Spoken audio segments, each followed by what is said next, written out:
Friday.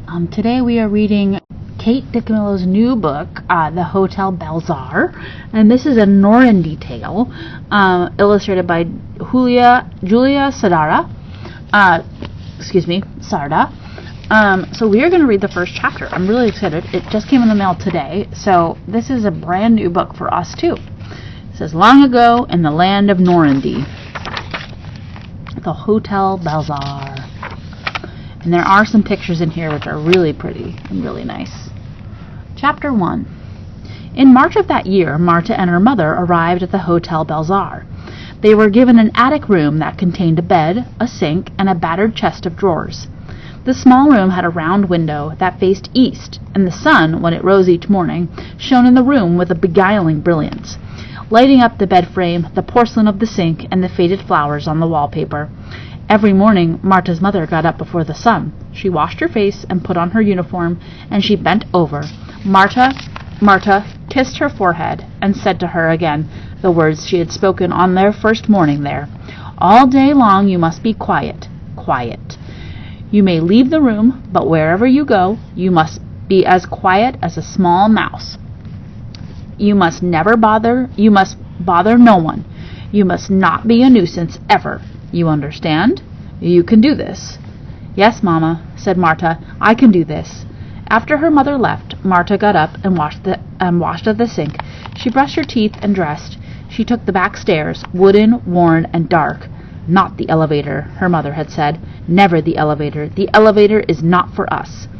All the way down to the first floor, to the lobby of the Hotel Balzaar, which was a grand, high-ceilinged room outfitted with potted palms and ashtray stands, velvet chairs, and overstuffed couches strewn with cushions of green and gold. The cushions were worn threadbare in places, but they were carefully arranged so that bald spots did not show. In the morning, the lobby was hushed and gray and dim, but by late afternoon the room was filled to overflowing with light, almost as if someone were standing high above the Hotel Balzaar, pouring molten gold from a pitcher and murmuring, there must be more light, yes, more, yes, and yet more. At one end of the lobby was a fireplace. Above it hung a huge painting of a brown field and dark clouds. If you looked closely, you could see a single lighted wing emerging from one of the clouds. Marta had decided that this wing, with its incandescent feathers, belonged to an angel. But why was there only one wing? And was the angel arriving, or was the angel departing? Marta could never make up her mind. At the other end of the lobby there was a giant grandfather clock, the face of which featured a cat chasing a mouse through the hours and minutes of the day. Every morning Marta would first go and look at the angel wing, and then she would walk to the other end of the lobby and consider the clock.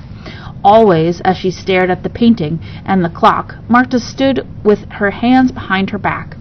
Touch nothing, her mother had said, for nothing is yours to touch. Do not sit on the furniture. The chairs are not ours to sit upon. Speak if you are spoken to. Speak only if you have no choice. Otherwise, do not speak. Quiet, quiet, like a mouse.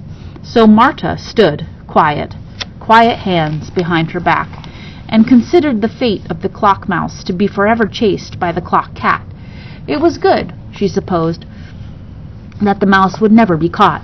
But still he must run and run. The mouse must run without ceasing until the end of time, and that was disturbing to consider. Sometimes it was so quiet in the lobby of the Hotel Balzaar that Marta could hear the mechanical whir of the cat and the mouse made as they moved around the face of the clock, chasing each other for all eternity. At the entrance of the lobby was the bellman's stand. This post was perpetually occupied by a man named Norman Francis Binwitherer.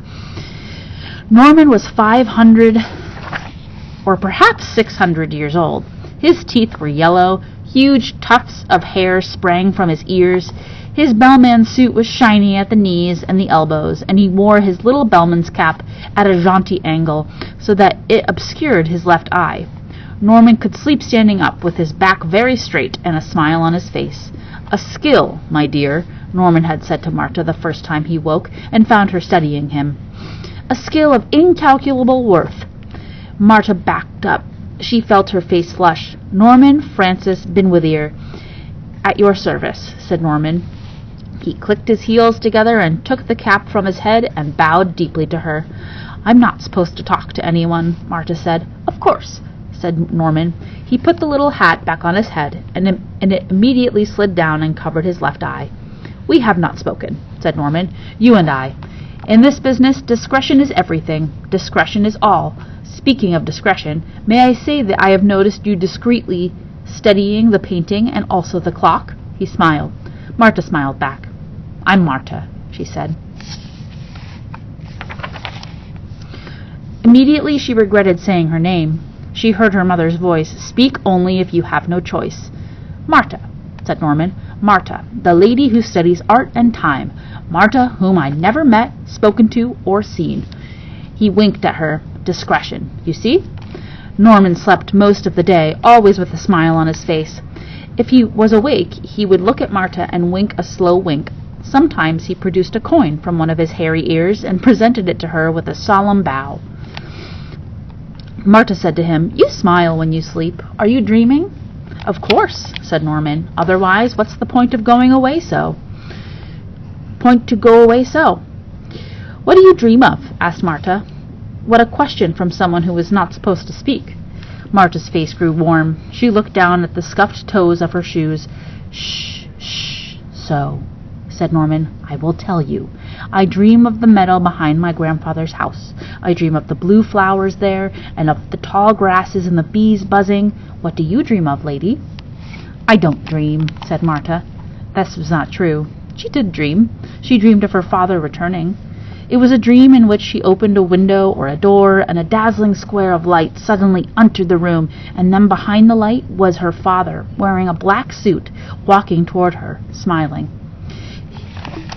He walked with his arms stretched out on either side of him, balancing, and everywhere there was light. She did not tell Norman about this dream. She did not tell her mother either, her mother who slept beside her in a small bed in the attic room of the Hotel Balzaar. Her mother who wept sometimes in the night. What did Marta's mother dream? Marta did not know. She was afraid to ask. Ooh. I love Kate DiCamillo. So if you like this, please come by the library or go check it out in your own library. This is called the Hotel Balzaar.